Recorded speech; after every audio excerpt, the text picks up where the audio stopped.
ശരി, സനിസ കൂടി ചേരുകയാണ് പ്രധാന വേദിക്ക് മുന്നിൽ നിന്ന്. സനിസ, അവിടെ ഒരുക്കങ്ങളെല്ലാം അവസാനിച്ചു കഴിഞ്ഞോ?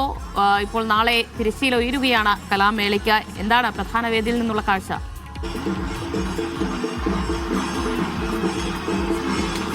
ഞാനും ഈ സ്വർണ്ണക്കപ്പുമായിട്ടുള്ള നഗര പ്രദർശനത്തിന്റെ ഒപ്പം തന്നെയാണുള്ളത്.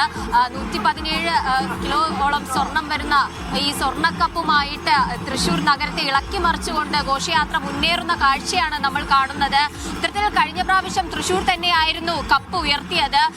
ഇപ്രാവശ്യവും ശക്തന്റെ മണ്ണിലുള്ളവർ ശക്തി തെളിയിക്കുമോ എന്ന ചോദ്യം തന്നെയാണ് ഈ ഘോഷയാത്രയിലൂടെ ആ ഒരു ഓളം കാണുമ്പോൾ നമുക്ക് തോന്നുന്നത്. അത്രയും ഗാംഭീര്യമായിട്ട് അത്രയും ഓളത്തോടെയാണ് ഈ ഘോഷയാത്ര മുന്നേറുന്നത്.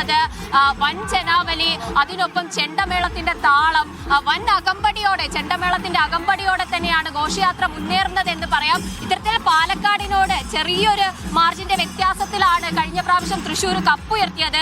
ഇപ്രാവശ്യം പാലക്കാട് തിരിച്ചടിക്കുമോ? ശക്തന്റെ മണ്ണിൽ പാലക്കാടൻ കാറ്റ് വീശുമോ? അല്ലെങ്കിൽ ഇപ്പോൾ വളരെ കാലം കോഴിക്കോടാണ് കപ്പ് ഉയർത്തിക്കൊണ്ടിരുന്നത്. അവർ ഒന്നല്പം ഫോം ഔട്ടായി നിൽക്കുന്ന ഒരു സാഹചര്യമാണ്. അവരുടെ ഒരു വലിയ തിരിച്ചുവരവുണ്ടാകുമോ? ഈ ഘോഷയാത്രയുടെ ഓളം കാണുമ്പോൾ നമ്മളും ഇതൊക്കെയാണ് ആലോചിച്ചു പോകുന്നത്. ആ സ്വർണ്ണക്കപ്പ് കാണുമ്പോൾ തന്നെ ആരായിരിക്കും അത് ഉയർത്തുക എന്ന ചോദ്യമാണ്. ഇവിടെ കുതിരയുടെ അകമ്പടിയുണ്ട്, ചെണ്ടമേളത്തിന്റെ അകമ്പടിയോടെ ഘോഷയാത്ര മുന്നേറുകയാണ്. ഇത്തരത്തിൽ എല്ലാ തരത്തിലുള്ള സജ്ജീകരണങ്ങളും ഈ കലാമേളയുമായി ബന്ധപ്പെട്ട് ഒരുങ്ങിക്കഴിഞ്ഞു. ഇവിടെ ഊട്ടുപുര ഒരുങ്ങിക്കഴിഞ്ഞു, പ്രധാന വേദികളൊക്കെ ഒരുങ്ങിക്കഴിഞ്ഞു.